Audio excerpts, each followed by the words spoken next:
Bueno, pido rápidamente unha opinión, Tuco, sobre este portal de Belén. A lei da transparencia, bueno, está ben, como decía Pablo, que haxa transparencia, pero o importante é como se cumple a lei. Hoxe leín nun xornal, detidamente, unhas datos que non coinciden co que dixeches ti.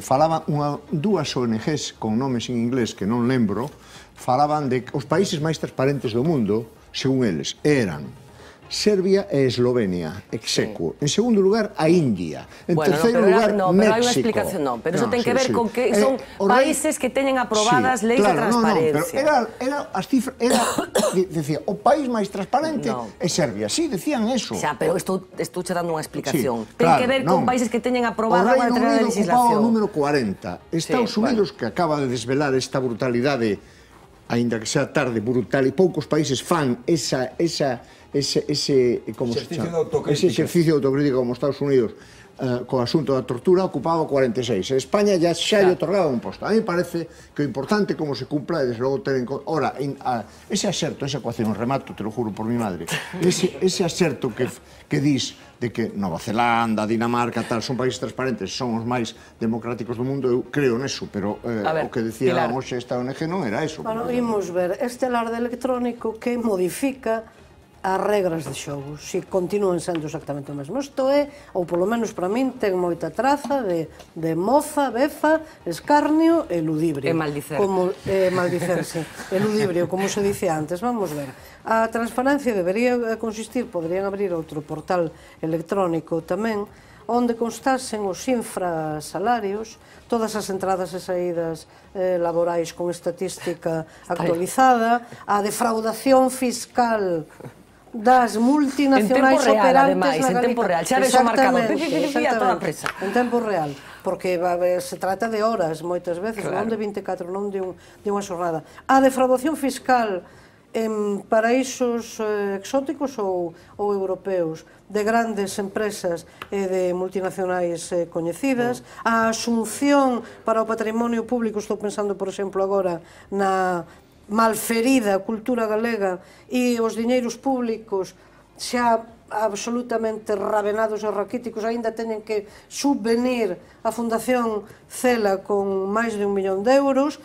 As persoas emigradas en tempo real tamén, xóvens, rapaces e rapazas, que teñen que andando... Se ha postos a deprimirnos, Pilar, tamén podía. As persoas, os galegos que van morrendo, os que van nacendo, para que nos demos conto que estamos desaparecendo. Tamén, as actividades culturais que se deixan de programar mesmo habendo posibilidades de facelas por un 21% de IVA, etc. E aí falaríamos de que houvese unha información que as cidadás e os cidadás nos permitise. Habería que coller a luva que deixa encima da mesa Pilar e facer unha cousa, efectivamente, que inclúa ese tipo de datos. Decíamos que un dos asuntos da xornada ten que ver cunha confesión. Ten algún precedente, porque hai un tempo Monedero chegou a decir que o rei Juan Carlos I abdicou gracias a Podemos.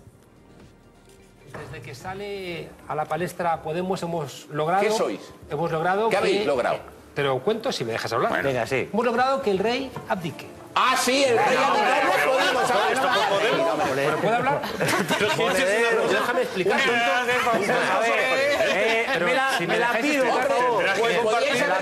la ley orgánica que aceleró la abdicación del rey tuvo prisas porque la posibilidad de que Podemos irrumpiera en el Parlamento dificultaba esa salida para un rey que tiene que rendir muchas cuentas. Por tanto, solamente aparecer Podemos aceleró todo ese proceso. Es absolutamente evidente. La existencia de Podemos ha hecho que el secretario general del Partido Socialista, Rubalcaba, ese que dijo, hemos vuelto, tenga que dimitir para que... Por Podemos. Bueno, Podemos consiguió que el rey abdique y Podemos, en realidad, siendo fieles a lo que se dijo, no Podemos. La Facultad de Políticas y Sociología de la Complutense fue la responsable de aquel envío masivo de SMS que precedieron a la victoria de José Luis Rodríguez Zapatero. Así se lo espetó Pablo Iglesias a Iñaki Gabilondo. Yo no he visto nunca un país más unido que el 11M. Nunca he visto un país más unido. Te puedo contar un secreto que nunca he contado en un medio de comunicación, el famoso SMS de Urdaci, de Aznar de Rositas y Urdaci trabajando. Ese SMS se gestó en mi facultad, con un grupo de gente pensando la manera en la que había que ponerlo para que cupiera en los caracteres y para que generara ese efecto de flash mob.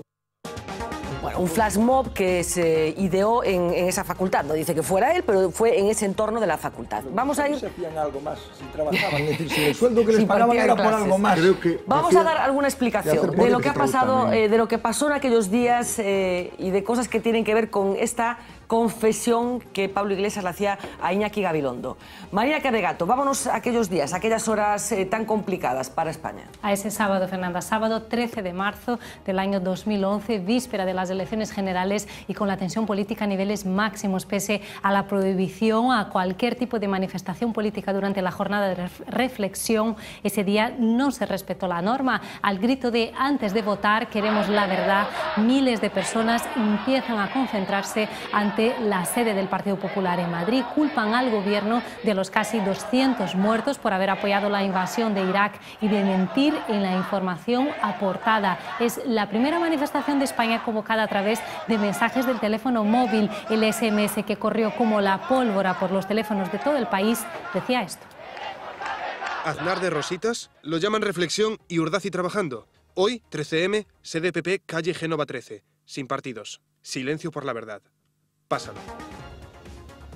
El fenómeno se reproduce en las sedes del Partido Popular en muchas otras ciudades de España. Entonces, esa movilización se atribuyó a la acción coordinada del Partido Socialista y de Izquierda Unida. Esa era la versión de la historia hasta este fin de semana. Pero ahora hay otra. Os damos alguna pista. El programa Espejo Público de Antena 3 nos ha enseñado hoy al líder de Podemos, Pablo Iglesias, y a Juan Carlos Monedero, ambos presentes en aquella concentración. Ahora la pregunta, Fernanda, es ¿quién fue el responsable por el famoso SMS? Bueno, pues vamos a seguir avanzando en este relato. Lo hemos destripado ya porque a estas alturas probablemente haya sido comentado por muchos de nuestros espectadores. Se supone que el origen se determinó en esa entrevista, o se aclaró en esa entrevista que ya hemos mencionado de Iñaki Gabilondo a Pablo Iglesias. Sí, Fernanda, fue este fin de semana, lo escuchamos de la boca del propio Pablo Iglesias en esta entrevista realizada al periodista Iñaki Gabilondo en su programa Otra Vuelta de Terca. El líder de Podemos confesaba su secreto mejor guardado. Yo no he visto nunca un país más unido que el 11M. Nunca he visto un país más unido. Te puedo contar un secreto que nunca he contado en un medio de comunicación, el famoso SMS de Urdaci, de Aznar de Rositas y Urdaci trabajando. Ese SMS se gestó en mi facultad, con un grupo de gente pensando la manera en la que había que ponerlo para que cupiera en los caracteres y para que generara ese efecto de flash mob. Según Iglesias, la cadena habría comenzado en la Facultad de Políticas de la Complutense, pero su versión ya ha encontrado voces discrepantes. Por ejemplo, esta, la del periodista Fernando Berlín, quien matizaba estas declaraciones de Pablo Iglesias. Aseguraba que el que envió el primer SMS de la cadena no fue nadie de la Facultad de Políticas, sino que una persona que él entrevistó y que fue quien mandó el primer SMS y que se lo habría demostrado con facturas telefónicas. Eso sí, Fernando Berlín no ha desvelado en ningún momento su identidad. La noticia rápidamente ha hecho saltar las reacciones también en los pasillos del Congreso de los Diputados. No, la anécdota la desconozco, ¿no? Lo que sí me parece preocupante es, en el caso de Pablo Iglesias, es que haya creado una especie de mini dictadura a su medida en el Departamento de Ciencias Políticas de la Universidad Complutense. No sé, ¿él lo ha hecho como una cosa laudatoria suya? Un poquito. Pues yo tengo mis dudas de que eso fuera una cosa para celebrarla, pero en fin, si él lo ha dicho, pues él sabrá por qué lo ha dicho. Las declaraciones que ha hecho Pablo Iglesias, que se atribuye la agitación tras los atentados del 11M ante la sede de Génova, algo que no sé. Que es un crack. Yo es que de este señor no tengo nada que decir. Como se decía en la época que había salido del sector de Rubalcaba y él mismo la reconoce. Yo le tengo demasiado respeto a Rubalcaba para decir tonterías como esa. Celia Villalobos, genio y figura. Bueno, pues la cosa ha seguido porque no ha parado en los pasillos del Congreso, sino que ha tenido la correspondiente interpretación, cómo no, las redes sociales, un fenómeno que tiene que ver con las nuevas tecnologías, cómo no iba a ser reinterpretado, como decíamos, fundamentalmente en Twitter. Marina. Sí, Bernal, hablabas de los pasillos del Congreso, pero hoy también ha hablado la portavoz adjunta del Grupo Socialista, que nos ha dado el gran titular. Isabel Rodríguez ha dicho hoy en una rueda de prensa que Pablo Iglesias no necesita una abuela. Y la verdad es que muchos de los internautas pensaron lo mismo cuando se encontraron con que el SMS de Pásalo lo había inventado Pablo Iglesias. Power Ranger dice: Pablo Iglesias inventó el motor diésel y también la A de anarquía. Pásalo. Este otro internauta escribe: última hora, Pablo Iglesias inventó la bombilla, pero el capitalista Edison inventó la bombilla que se funde, el gran negocio. A Guillermo añade: si Pablo Iglesias no confirma que inventó la rueda, será una gran decepción. Y otro comentario más: por si no sabíais, Pablo Iglesias inventó la pólvora, la penicilina y también venció a Chuck Norris en un combate. Fernando. Bueno, pues es una muestra ilustrativa del tono con el que se ha interpretado esta confesión en las redes sociales. Y simplemente os pido casi un adjetivo o algo. Pablo, venga. Una frase. Yo creo que está meando fuera del tiesto, pero de forma ya progresivamente acelerada y que ya la cosa le está un poco desbordando. Es decir, yo creo que el fenómeno Pablo Iglesias, pasado el primer momento, va perdiendo aceite por todas partes. Roberto. Yo creo que es una demostración palpable. Luego diré una cosa en serio. Lo primero va en broma.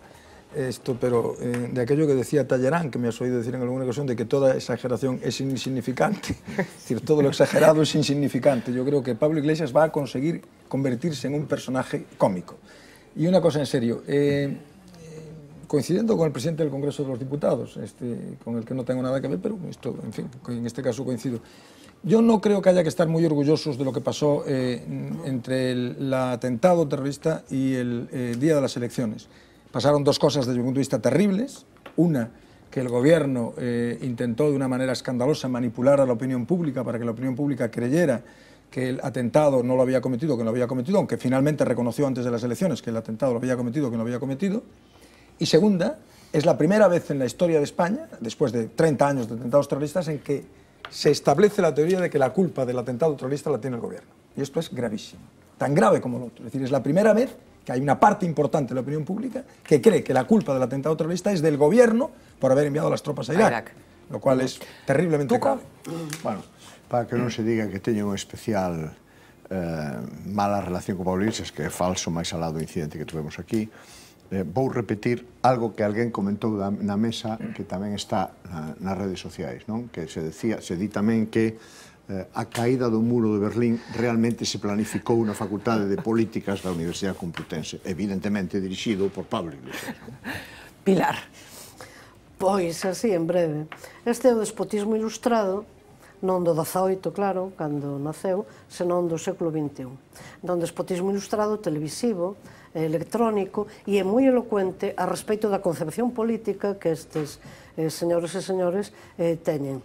É dicir, hai o pobo como coartada, pero todo decidido nun grupo, nun cenáculo, neste caso todo para o pueblo, pero sin el pueblo. Universitario, efectivamente, pero con ese tipo de coartada. En todo caso, totalmente a serio xa tamén, antes tamén o era, pero en fin, quero indicar que a min pareceme que a axenda política de Podemos e a axenda política galega, da política galega, do día a día e do que ten como centro toda unha elevadísima problematicidade económica e social que estamos a viver todos e da que nos condolemos a nada de sensibilidade que teñamos, aínda que o noso posto de traballo non estexe en Alcoa ou non estexe no Naval de Ferrol ou de Vigo ou no sector lácteo galego, pois ben, que transitan por camiños totalmente diferentes. E entón falo de españolismo, de españolizar a política nova, falo de neolocalismo e actitudinalmente, ou psicolóxicamente, ou se me permitides, psicopolíticamente, si podo utilizar o adverbio, pois é iso, é despotismo ilustrado e unhas doses moi altas de considerarnos aos demais e ás demais un pouquiño deficientes.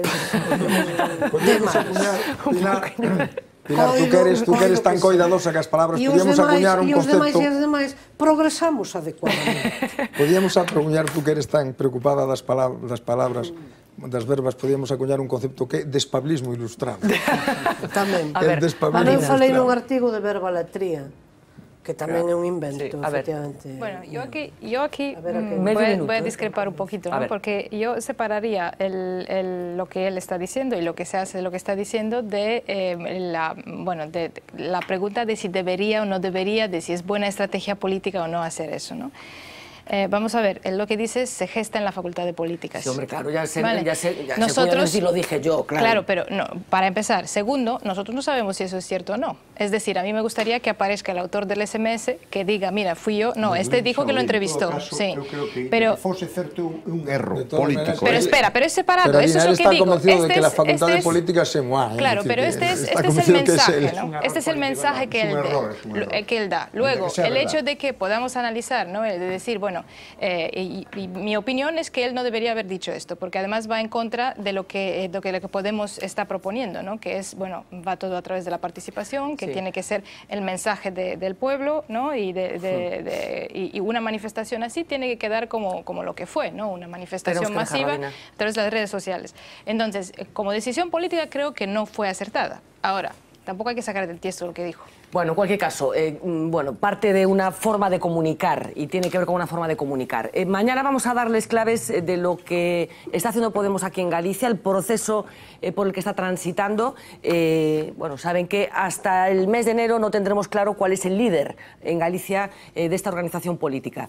Hay muchas plataformas con nombres parecidos a los de Podemos, pero no exactamente Podemos, porque ya saben que no van a concurrir a las municipales, y hay algunas listas oficiales o oficialistas que están siendo respaldadas por los dirigentes de Podemos. Hoy está Carolina Vescansa, hoy estaba en Vigo esta noche y visitará otras ciudades gallegas en las próximas horas para, como decíamos, respaldar alguna de estas plataformas. Un proceso que ya se vivió a nivel estatal y que ahora se está llevando a cabo aquí en Galicia, que, como les decía, se culminará el próximo mes de enero. Mañana entraremos en detalles de cómo es este proceso y quiénes están participando en él. Ahora, nos vamos al plato de informativos rápidamente para acabar. Usted nos va a dar la última hora de esa búsqueda que se está realizando en A Coruña.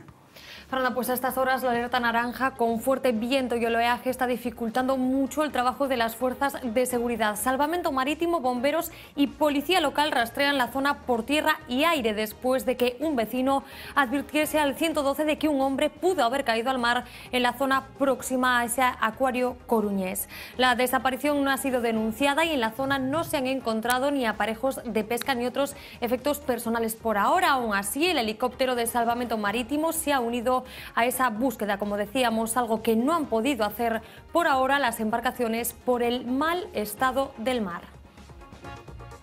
Un día este miércoles en el que tenemos que hablar del éxodo, de cifras que constatan cómo España y también Galicia son un país de emigrantes. Los datos del Instituto Nacional de Estadística no dejan lugar a dudas. Durante el primer semestre de este año se fueron del país 42.000 españoles, 6 de cada 10 nacidos aquí. Se van más y llegan menos también en Galicia. Se han marchado 1.900 más residentes de los que han llegado a nuestra comunidad. Un elemento más de una tormenta perfecta a la que se unen los 6.000 fallecimientos más que nacimientos, con un resultado: en solo medio año, en solo 6 meses, Galicia ha perdido 8.000 habitantes. Y los que llegan a España, cuando logran alcanzar lo alto de la valla de Melilla, lo primero que ven es esto, un campo de golf de lujo. Esta imagen dio la vuelta a medio mundo hace unos meses. Hoy hemos sabido que este campo de golf fue financiado en parte por Bruselas. En concreto, destinó 1,4 millones de euros. La Comisión Europea asegura, se justifica diciendo que en la instalación impulsa el crecimiento y el empleo de la ciudad autónoma. La otra cara de esta moneda la pone hoy el Sarmiento de Gamboa, un buque del CSIC con base en Vigo. Su tripulación detectó una barcaza en la que se hacinaban 408 personas. Llevaban 6 días a la deriva. Pusieron rumbo a ellos y rescataron a 194. El resto fue embarcado en una fragata islandesa. Los científicos se convirtieron por unas horas en el mejor personal de emergencias. Lo cuenta la capitana del buque, la ourensana María Ángeles Campos. Durante 16 horas a la gente pues la hemos ayudado en todo lo que hemos podido. La tripulación se ha volcado sobre todo con las mujeres embarazadas y con los niños. Llevamos también personas mayores con algunos problemas de movilidad. Lo más importante de todo es haber visto una sonrisa en la boca en la cara de un niño y ver cómo las madres lloraban agradecidas después de todo lo que han pasado. Y ayer hablábamos del informe sobre las torturas de la CIA tras el 11S. Hoy ha visto la luz otro informe escalofriante, el que aborda las violaciones de derechos humanos cometidas durante la dictadura militar brasileña. El terrible resumen ha tenido este efecto en la presidenta del país. Sofrendo.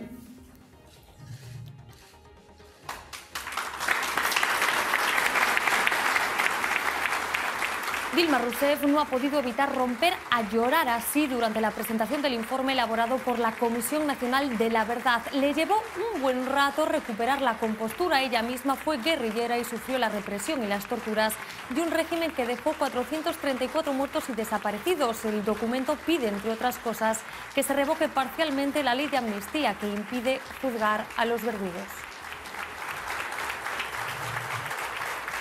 Y de vuelta a España, hacía muchísimo tiempo que el cine español no nos dejaba un buen titular. Hoy lo ha hecho, ¿y de qué manera? El cine español consigue en 2014 la mejor taquilla de toda su historia. Las películas nacionales recaudaron 123 millones de euros con una cuota de mercado del 25,5%, una cifra insólita que no se alcanzaba desde hace 37 años. Casi 21 millones de espectadores, un 87% más que el año pasado. Detrás de este éxito hay muchos títulos, aunque sobresale uno. 8 apellidos vascos ha atraído a las salas a casi 10 millones de espectadores, con una recaudación de 56 millones de euros. Le siguen El Niño, de Daniel Monzón, coproducida por la gallega Vaca Films, Torrente 5 y La Isla Mínima. Y hablando de cine, no podíamos irnos sin hablar del cineasta en activo más veterano del mundo. Este jueves cumple nada más y nada menos que 106 años. Lleva casi la mitad de ellos siendo considerado uno de los nombres de culto del cine europeo y, por extraño que parezca, sigue a pie firme tras la cámara. El portugués Manuel de Oliveira tiene a sus espaldas más de 60 obras, entre largometrajes, documentales y cortos. Mañana será homenajeado en su Oporto natal.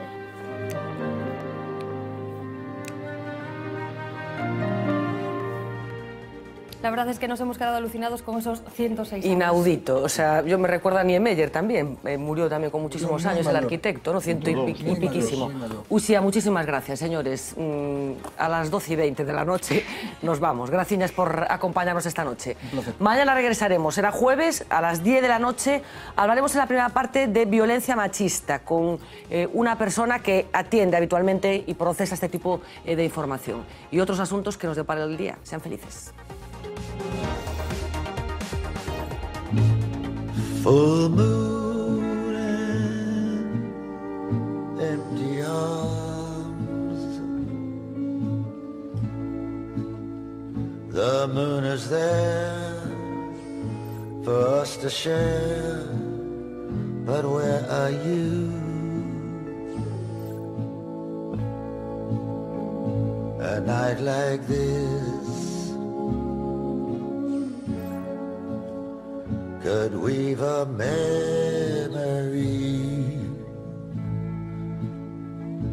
and every kiss could start a dream.